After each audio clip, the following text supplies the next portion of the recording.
Now, as technology continues to get better and South Africa pushes hard towards transformation, the conversation around e-voting continues. Remember, earlier this year, the IEC gathered different voices in Cape Town on a dialogue to explore the potential implementation of electronic voting systems. And given the fact that research suggests around 20 million people use a smartphone, this no doubt suggests that the future could look different.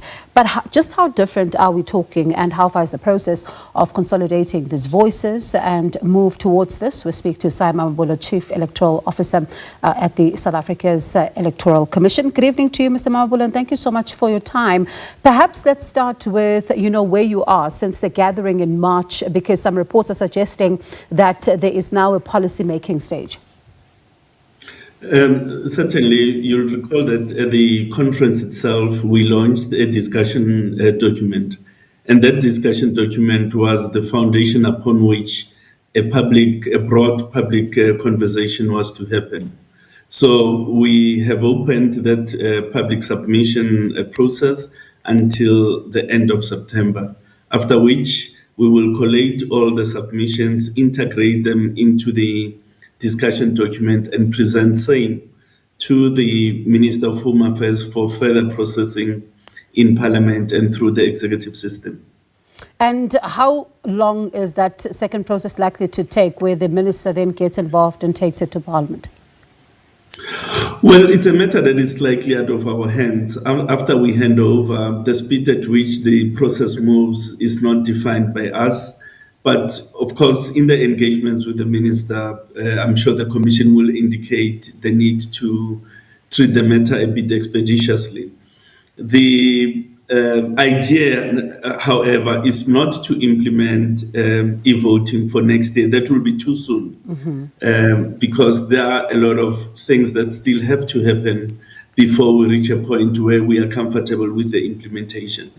And the things that you say still need to happen, is it maybe potentially looking at some of the tools, training, as well as making sure that the systems are safeguarded, maybe potentially from some security threats? Oh, certainly. First of all, there are two broad categories of electronic voting systems. There are those which are internet-based, and those that are voting station-based. And those that are voting station-based may either be on a live connection, or they may be operating locally without any connectivity. So we still have got to hear what the people say and recommend a particular model of electronic voting. But I can already indicate that from the submissions that we've received, there's about 100 of them at the moment. There is no clear indication of favoring an internet-based form of voting, precisely because, as you know, South Africa is a country of uneven digital development. So elections have to be an equalizer of opportunity and access. So to the extent that there's uneven development of digital economy in the country, that may be an hindrance. But we still have got to engage provincially as well, have provincial consultations, and that we will have by the end of September. And until that is done, we can't definitively say what the direction of the consultation is. And let's speak about these provincial engagements. In what form do they take? They'll take a form of a quasi-public hearing on a provincial basis, so that every stakeholder in a province is invited. Dukosi, Amakosi, faith-based organizations, political parties, civil society organizations, and so on, provincially be given an opportunity to express themselves, hopefully on the basis of the discussion document that is already unveiled. And it sounds like quite a busy diary you're going to have there in the next couple of months, crisscrossing the different provinces. But when you look at this issue, right, of e-voting, and as you say, whichever form it takes, because as you say, you're still continuing to collect these submissions. But let's speak about also another layer here. Yes, we speak about internet and all of that, but there is the cost involved as well when it comes to setting up the systems and making sure that everything does go smoothly. But one would then maybe think that after you've set it up, it will not cost you as much then because you will have the systems already. No, you are right, perfectly correct, that there'll be high capital costs at the beginning, but those will pepper down over the years as you reuse that equipment.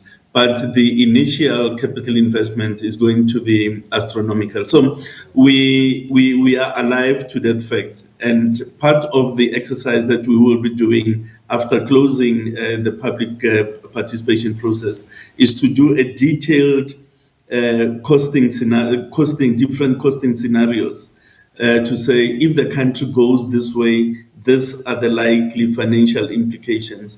And if they take this option, these are the likely financial implications. So that when the matter is processed through the executive system and eventually into the parliamentary system, there are hard facts about how much this will cost the country. And voter education is going to be critical here once again, whichever direction, the submissions tell you to take. That forms part of, your critical, mechanism now, especially when it comes to improving and getting the public to buy in and still having them to trust whatever system, these submissions dictate you take. The voter education, not just at the end, but the ability to take the population with us in this national conversation is important because ultimately democracy belongs to the people. We are only the custodian of the processes for the collation of the votes and counting them. But ultimately, the electoral process is essentially a people's process. Hence, it's so important that we carry the South African populace with us, hence this extended period of public consultation, so that whatever outcome there is must be informed by the views of the people, and not only to tell them at the end that this is how it's going to happen, this is how the mission works and so on, but really that they formed part of the journey, so to speak. All right, and thank you so much for letting our viewers as well form part of the journey so they understand where things are as far as the process is concerned. So I'll leave you to your very busy diary. I don't envy you, but thank you so much for talking to us this evening. Appreciate your time. That was Mamabolo, the Chief Electoral Officer at the South African Independent Electoral Commission.